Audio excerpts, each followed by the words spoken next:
네, 오늘 까닭 없는 고난에 대한 욥의 반응인데요. 같이 한번 읽어보겠습니다. 까닭 없는 고난에 대한 욥의 반응. 고대 아일랜드의 축복 기도문이 있는데요. 그 기도문에는 그대 걸어가는 발 앞에 언제나 길이 나타나 그대를 맞아주기를, 바람은 언제나 그대 등 뒤에서 불기를, 그대 얼굴에 항상 따스한 햇살이 비치며 그대 일구는 밭에 비가 촉촉히 내리기를, 비가 내린 후에는 아름다운 무지개가 선명하게 피어나기를, 하나님께서 그대의 을을 당신의 손바닥 안에 두시기를 하는 축복의 기도문이 있습니다.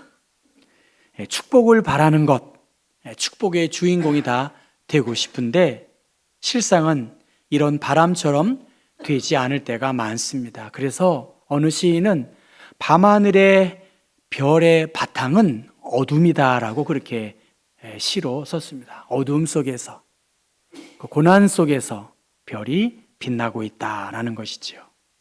하나님을 떠난 인생, 아담과 하와의 타락 이후의 인간의 삶은 늘 어둠 가운데 있고 시련의 연속인 것을 우리는 인식하고 삽니다. 욥기를 11월부터 금요일부터 이제 시작이 되고 있는데요.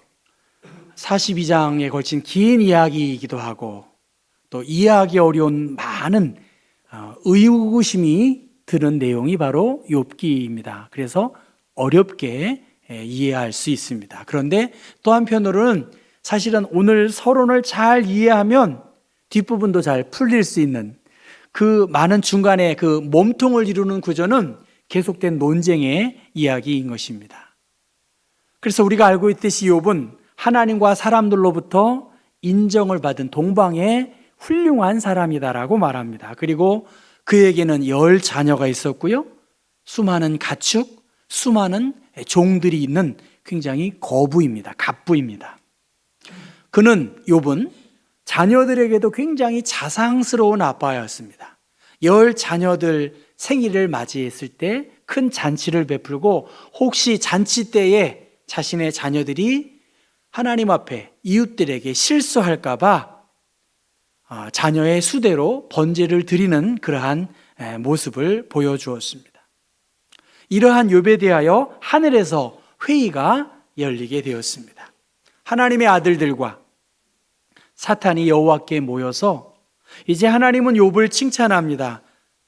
그와 같이 온전하고 정직하여 하나님을 경외하며 악에서 떠난 자는 세상에도 없다라고 하나님께서 칭찬하니까 사단이 가만히 있지 않지요.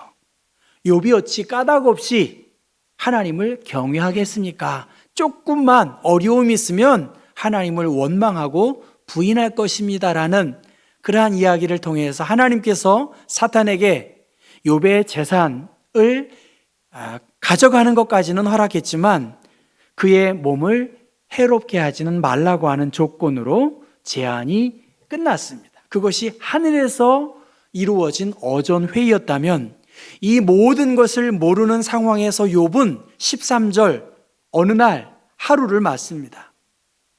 욥의 자녀들이 그 맏아들의 집에서 음식을 먹으며 포도주를 먹을 때에 사환으로부터 욥에게 들려진 소식은 소와 나귀를 빼앗고 칼로 종들을 죽였습니다라고 이야기합니다. 그런 재앙의 소식이 다 끝나기도 전에 또 한 사람이 와서 하나님의 불이 하늘에서 떨어져서 양과 종들을 살라버렸다는 보고를 받습니다. 그리고 17절에 또 다른 사환이 와서 말합니다. 갈대아 사람이 갑자기 나타나서 낙타에게 달려들어 빼앗고 칼로 종들을 죽이었고 19절에 큰 바람, 회오리 바람이 불어서 그 자녀들의 잔치에 네 기둥을 더 기둥이 많았겠죠. 집이 무너져서 자녀들이 모두 몰살했다라고 하는 그러한 소식을 알려옵니다. 제가 알고 있는 목사님, 그분이 평신도 시절에 어린 자녀를 먼저 하늘나라로 떠나보냈다고 합니다. 우주의 한 귀퉁이가 무너져 내리는 것 같았다고, 그리고 몇 년 동안 새벽 기도회에 가서 기도만 시작하면 터져나오는 통곡을 삼키느라 그는 오랜 시간 몸부림쳤다라고 그렇게 그 아픔을 지금도 갖고 있습니다. 그런데 욥은 한두 명도 아니고 10명의 자녀와 모든 재산을 하루아침에 잃어버렸으니까 얼마나 그의 고통이 컸겠습니까? 연달아 계속적으로 더 강도 높은 고난이 이어진 것에 대하여 오늘 본문 20절의 말씀 보면 욥이 겉옷을 찢었다. 그리고 머리털을 밀고 땅에 엎드려서 하나님께 예배했다는 거예요. 예배가 될까요? 그러나 성경은 하나님을 예배했다고 해요. 아마 눈물을 흘렸고 저 왼쪽의 그림처럼 하나님께 말도 어떻게 표시할 수 없는 말문이 막힐 그러한 상황입니다. 그러면서 주시니도 여호와시요 거두시니도 여호와시오니 여호와의 이름이 찬송을 받을지니이다 라고 말하면서 이 모든 일에 욥이 범죄하지 아니했고 오히려 하나님을 향하여 원망하지 아니했다고 말합니다. 평범한 시작, 그러나 그가 맞은 그의 하루는 인생의 최악의 고통의 날이었습니다. 여러분, 오늘 우리들은 많은 인재, 재해, 대형 사고가 있습니다. 전 지금도 가끔 한강 다리를 건널 때 어떻게 성수대교가 무너졌을까? 어떻게 저 상품 백화점에 그 건물이 저렇게 무너졌을까? 어떻게 세월호에 저 배가 저렇게 해서 많은 사람이 죽었을까? 이태원 가봤어요, 제가. 어떻게 있었을까? 저는 잘 모르겠어요. 어떻게 이렇게 죽었을까? 여러분, 우리의 가족이 하루아침에 돌아올 수 없고 시신으로 바뀌었다면 이거 어떻게 설명하고 납득할 수 있겠습니까? 인생의 내일을 알 수가 없는 것이죠. 욥의 고통이 더 클지 다른 사람의 고통이 클지 그 고통의 크기는 잴 수가 없이 무한대일 것입니다. 이 고통에 대하여 욥은 어떻게 합니까? 주신 이도 여호와시고 취하신 분도 여호와시다. 여호와의 이름을 찬송하고 여호와께 영광을 돌렸습니다. 어떻게 이 모든 환경이 가능할까? 그는 빈손으로 왔고 빈손으로 온 나에게 너무나 많은 것을 하나님이 베풀어 주셨다라고 하는, 그래서 하나님이 주셨기 때문에 하나님이 거두어 가시는 것도 하나님의 절대 주권이었음을 인정한 것이죠. 이것을 어떻게 설명하기는 참 어렵다고 봅니다. 하나님의 절대 주권과 하나님의 절대 섭리 속에서 욥은 불평하거나 원망하지 않았다는 것이죠. 장로회 신학대학의 김은용 총장이 있는데요. 그 김은용 총장이 용도가 울기 시작했다는 논문을 발표했습니다. 일제시대에는 너무 힘들어서 울지 않고는 목회자가 강단에 올라갈 수 없었습니다. 눈물이 없이는 강단에 내려올 수도 없었던 한 설교자의 삶과 사역 이야기의 핵심입니다. 폐병 3기라고 하는 것은 당시의 사형 선고와 같은 그러한 진단을 받고 한 신학생이 공부를 중단한 채 평안남도 강동에 요양차 내려갑니다. 목회자가 없는 곳이 더 많았던 때에 신학생이 왔으니까 부흥회를 요청했습니다. 계획에도 없던 말씀 집회를 인도하게 되어서 그 신학생은 3.1 만세운동에 가담한 죄로 옥고를 치렀고 방황하느라 신학 공부에 전념하지 못했습니다. 말씀을 전해야 되는데 자신이 없는 거예요. 집회를 앞두고 대동강 상류 얼음 위에서 밤새도록 그는 기도했다고 합니다. 이튿날에도 새벽 일찍 일어나 저녁 때가 되도록 기도했고 집회가 시작될 즈음에야 돌아왔다고 합니다. 자신이 없어서 울렁거리는 가슴을 안고 저녁 식사도 거르고 비틀거리며 예배당에 갔다는 것이죠. 그리고 그는 내 주를 가까이 하려 함은 하면서 찬송을 부르다가 울기 시작했다고 합니다. 텅 빈손과 가슴이 부끄러워서 울고 있는 그 모습을 본 교인들도 모두 함께 울기 시작했고, 울음이 심해지면서 교회당은 눈물바다가 되었다고 합니다. 그 다음 날도 떨리는 마음에 잠이 오지 않았고 기도로 밝히고 새벽 강단에 올랐다고 합니다. 이상한 열이 끌어올라왔고 찬송을 불러도 기도를 드려도 말씀을 전해도 그에게는 계속 눈물이 끊이지 않았다는 거예요. 그렇게 시작된 사역은 눈물로 시작됐고, 그가 울면 교회가 울기 시작했다고 합니다. 울면서 하나님의 말씀을 선포하는 중에 자신이 먼저 병 고침을 받았다고 합니다. 할렐루야. 네. 이런 강동의 체험을 통해서 그는 그 이전에 조국 독립에 대한 강한 열망을 가진 독립투사에서 하나님의 섭리와 계획, 사랑에 의해 점화된 설교자로 급진적 전환이 일어났다는 거예요. 고난받는 조국과 백성들의 아픔을 온몸으로 체화하면서 하나님의 말씀 위에 민족과 교회를 세우려는 설교자로 그가 새롭게 태어나는 순간이었습니다. 그의 이름은 이용도 목사입니다. 그는 혜성처럼 나타나서 3년여 짧은 기간 피토하듯이 말씀을 전하다가 세례 요한처럼 후련히 사라졌다라고 그렇게 논문 저자는 이야기합니다.